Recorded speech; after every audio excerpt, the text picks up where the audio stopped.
Hi there, thank you for watching my video today. Today I am going to show you this gorgeous um, mug wrap box, or you can say it's a vacuum mug. Basically it's a vacuum coffee mug, which we call as a travel mug as well.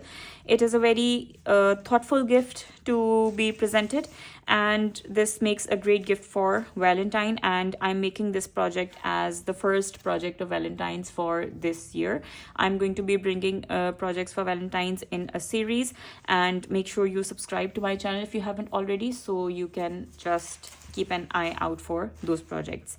So if you do not want to celebrate Valentine, you can absolutely change the theme of this box, and you can change any colored paper and you can just present this as it is.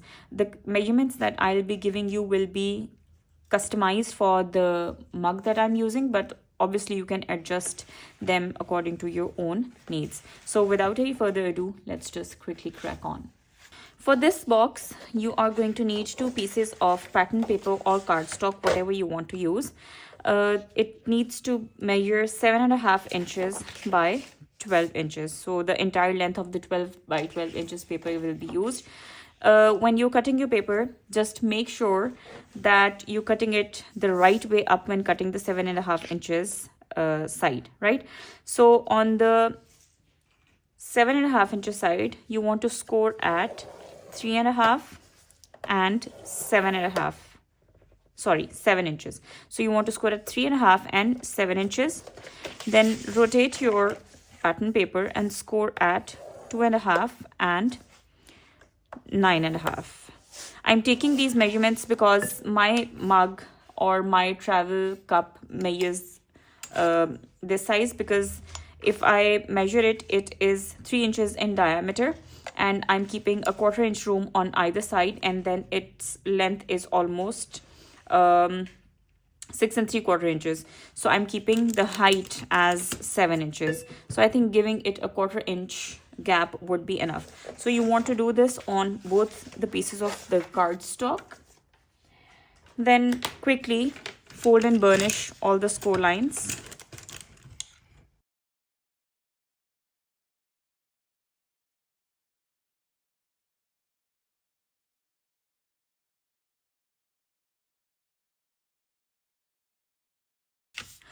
So once you have folded and burnished all your score lines, you can see that these are the 1/2 inch tabs on your right hand side, and you need to take away this rectangle from both the sides.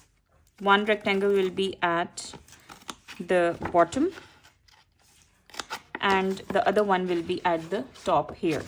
So I'm also cutting a wedge off of the middle score line. My paper is a bit thin. I think this is 150 or 160 GSM. The ideal paper to be used for this box would be around 200 230 GSM, because I really wanted to give this box a vintage feel, so I had only this paper at hand, and that's why I am using this paper. Now once you've cut all these rectangles on either side, you have this 3.5 inches score line, which is giving you the 2 bottom rectangles. You need to just cut up this score line like so. I'm cutting away the entire score line. This is just what I've cut.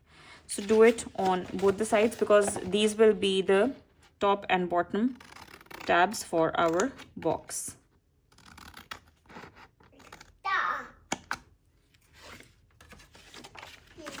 Do the same on the other piece as well.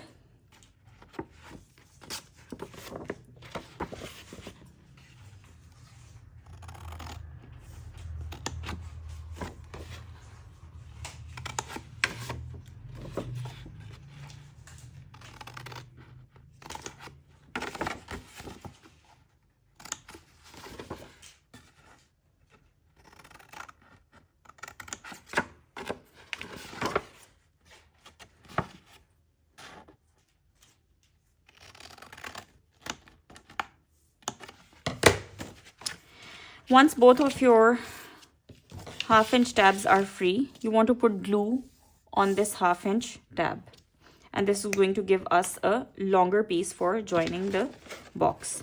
So just putting glue here. I'm using the all-purpose construction glue because this gives a lot of strength to the box. Just spreading out the glue. And then bring this piece on top of this 1/2 inch tab. Make sure your score lines are aligning with each other on both the pieces.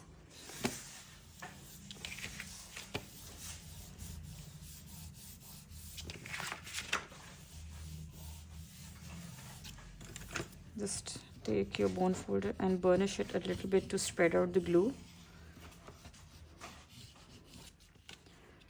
Like so.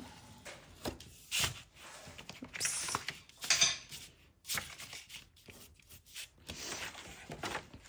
Now put glue on the other 1/2 inch tab as well on the second piece. And this is going to give our box its shape.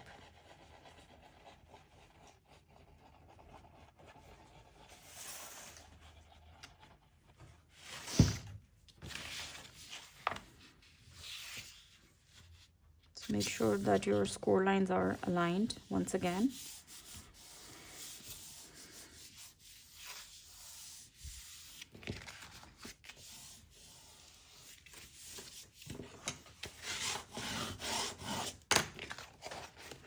And then you can open it and you will have your shape of the box.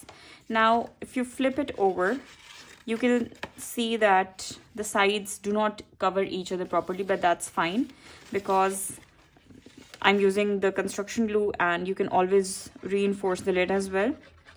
So any piece could be the first one or the inner one. I'm just putting glue on at least 1/2 inch of this, and then I am going to cover the entire flap with glue, which is going to be on top of that.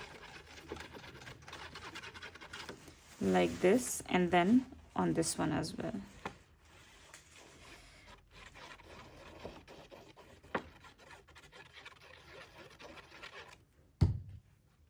And then you just fold it down like so. Now take your ruler and press it like this. Give it a good burnish. As I said, you can always reinforce the base with a heavier cardstock or a piece of chipboard. If you want to do that, you need a piece of 3 3/8 by 3 3/8. Yeah, that's the piece that you need to cover or reinforce the lid. I have a slight bit of overhang on the side. I'm just going to cut it away, and there you have your box. Now I am going to put the mug in this, and I'm going to do the same. This is going to be my flap for gluing the piece down like so, and then I will be adding glue to the entire other two pieces.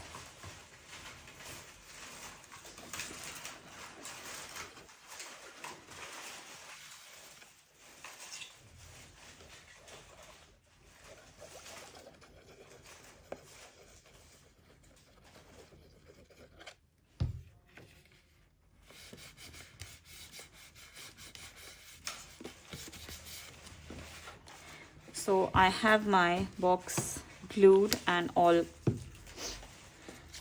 tied up or closed. So I have this red ribbon. This is the satin ribbon. I was looking for a muted tone or a matte ribbon, but I couldn't find it. So I am going to use this ribbon.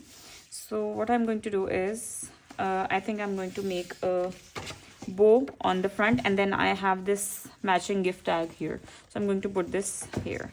So first of all, I'm just taking a rough estimate for the ribbon.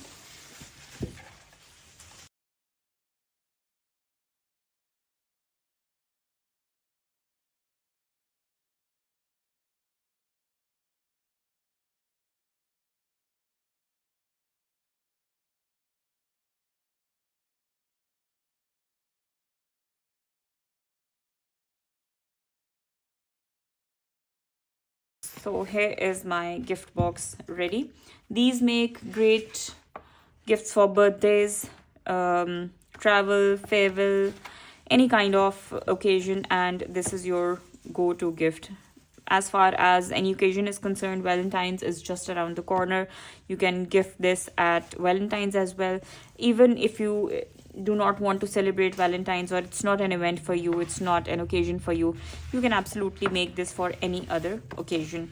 And I hope that you have liked today's project. Please leave comments down below. I love going through them, and subscribe to my channel if you haven't already. Give a thumbs up if you have liked the video, and I'll see you soon in the next one. Bye.